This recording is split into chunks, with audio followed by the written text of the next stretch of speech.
Hello and welcome back to Car Rental University. I am your host, Alex Withrow. Today we are going to talk about what are the most profitable models of cars on Turo and GETAROUND. It's a little different for each one. Before I get into that, click below, grab the 5 things you must do before starting a car rental business. That also comes with the Car Share Growth Guide, which gives you a city-by-city breakdown of which car share platform is strongest in your area. Lots of great information in there. You don't want to miss it. Also, give this channel a subscribe and a like. I am always appreciative of that. Something I want to kind of point your attention to is the difference between what is successful on Turo versus what is successful on GETAROUND. I would say this initially right off the bat. The type and model of the car you buy on Turo is very important. It's much more important than GETAROUND. GETAROUND is much more location sensitive with regards to where you put your car for rentals within a city. Turo is not as location sensitive as GETAROUND, but it is much more sensitive to the type of model that you buy, whereas GETAROUND is much more location sensitive based on where you place that car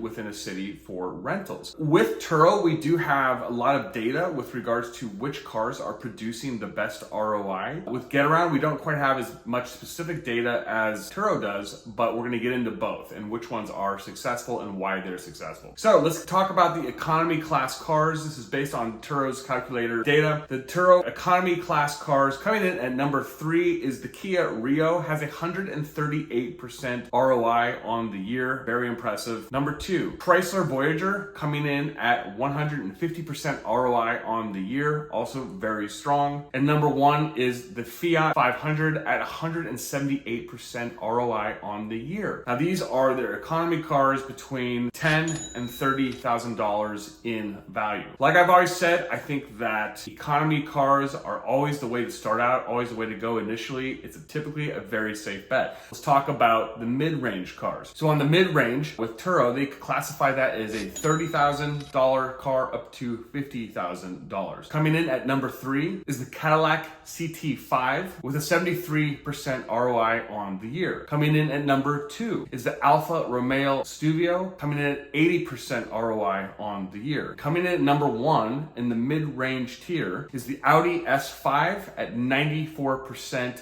ROI on the year. Not bad. Now let's talk about the luxury brands. There's some interesting stuff here with Turo on what performs best in the exotics and luxury brands on Turo. On the exotics, they classify this as over $50,000 on Turo. Coming in at number 3 is the Lincoln Navigator at 70% ROI on the year. Coming in at number 2, the Porsche Boxster at 72% ROI on the year. And coming in at number 1 is the Porsche Panamera at 130% ROI on the year. Not bad. Now, I want to draw your attention to this. Obviously, based on all these numbers, what's the easiest and safest choice here? It's the economy cars. I've said this before and I'll say it again. The ROI is always safe on the economy cars. I don't have an issue with exotics. I know a lot of you guys do exotics, but I do think that it is safer to start out with economy cars, and I think it's just the safer way to go. You're not as leveraged on debt, and you can get a lot of bang for your buck with those lower level cars. Always, in my opinion, that is the best way to start. Like I said, on Turo, the type of make and model of the car is much more important with regards to how successful you are on that platform. You obviously don't want to buy something that is super saturated. If you've noticed, there were no mention of Teslas on this list. When you are going to buy cars for Turo, really research the make and model of what's doing well in your city. And obviously a list like this helps a lot. Let's get into GETAROUND and what is successful in terms of what does well on their platform. So when you talk to GETAROUND, what they will tell you is that the types of cars that are successful is based on what their clientele likes. Their clientele, as they would say to us, is that they are very utility based. They just want a car that gets you from point A to point B. The clientele on GETAROUND are typically urbanites who live in big cities, downtown areas, don't have a car, don't want to own a car, and just need a car for a day to run errands or for a weekend trip, whatnot. That is a very common use case on GETAROUND. Now, they don't have the same kind of data as Turo does with regards to which cars are doing best. However, I can tell you that the most popular models, and I've based this on my own experience, I base this on all my clients who talk about this, lots and lots of anecdotal experience and data with regards to what does well on on GetAround, definitely Honda Accords, definitely Toyota Camrys, definitely Toyota Corollas, definitely Toyota Priuses, Subaru Outbacks, pretty much any kind of Kia sedan. All that stuff does super well. One other thing I want to point out to you is if you live in a drive with Uber city, that's typically Chicago, Boston, DC, Atlanta, I think Dallas is one, there's a few other out there. If you live in a drive with Uber city and you are trying to put together cars that are appealing to Uber drivers, obviously base level sedans are always good picks for Uber drivers. Something like a Honda Accord has great gas mileage, very good Uber car if you want those cars on drive with Uber. When you put a car on drive with Uber on GetAround, you will make a lot more money. That's just a fact. It's always the way it is with GetAround. However, if you want to put a car on drive with Uber that has XL eligibility, it needs to have 7 seats in the car. Now, what would be a good example of that? I would say a Toyota Highlander. I used to have a Toyota Highlander, excellent car for Uber drivers. I made a lot of money with that car. Typically, that is a really popular model for Uber drivers. If you don't know anything about Uber drivers and why XL is so important, basically XL rides are very popular with Uber on typically Friday nights and Saturday nights. A lot of drivers will switch their app preferences to accept